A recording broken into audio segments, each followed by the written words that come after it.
देवाच्या गोष्टी ऐकण्यासाठी, देवाच्या संत समागमासाठी 4 दिवस म्हणजे आपल्या आयुष्याची गाठोडी म्हणावा, चुकू देऊ नये, आलाच पाहिजे असा निश्चय तयार करावा. या सगळ्या गोष्टी निश्चयाच्या आहे, मनाचा निश्चय. आडेवेडे घेऊ नये, आलाच पाहिजे. ही संधी मनुष्य देहामध्ये येते, ही महत्वाची येते.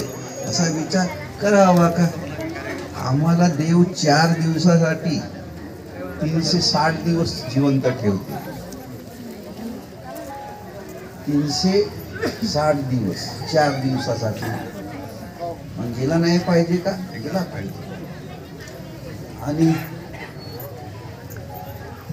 प्रत्येकाने आपल्या घरी नित्यनियम हा एक पाठ ठेवावा, ज्याला हरिपाठ म्हणतात.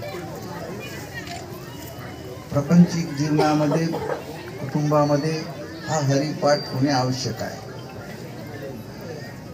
मग तुम्ही ज्ञानेश्वराचा असेल, एकनाथ महाराजचा असेल, नाही तर तुकारामाचा किंवा नामदेवाचा हरिपाठ वाचलाच पाहिजे. ही एक वळण तयार होते मनाला, आणि हा वळणीचाच मार्ग आहे, ज्याला आपण अभ्यासही म्हटलं तरी चालते. मनाला शहाणपणा, मन चांगला बनवण्यासाठी, मनाला प्रसन्न ठेवण्यासाठी, किंवा असा एक विचार केला तर नित्यनियम हा काही करू शकते. नित्यनियम तसा आपला खाण्यापिण्याचा नित्यनियम, अंग धुण्याचा नित्यनियम, तसा एक आपल्या जीवनामध्ये हा नित्यनियम तयार करा ना. आपल्या देवाचा पाठ करण्याचा. देव तुम्हाला उमजला आहे. देव हा मोक्षासाठी आयताच आहे. काही तुम्हाला याच्यासाठी प्रयत्न करावा लागत नाही. न लगे दंडन मुंडन ते काही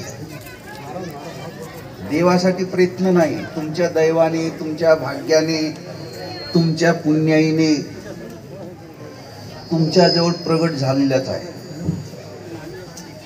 पण तो हरवला नाही पाहिजे. कधी कधी प्रपंचाच्या संगतीमध्ये हरवण्याचा वेळ प्रसंग येते.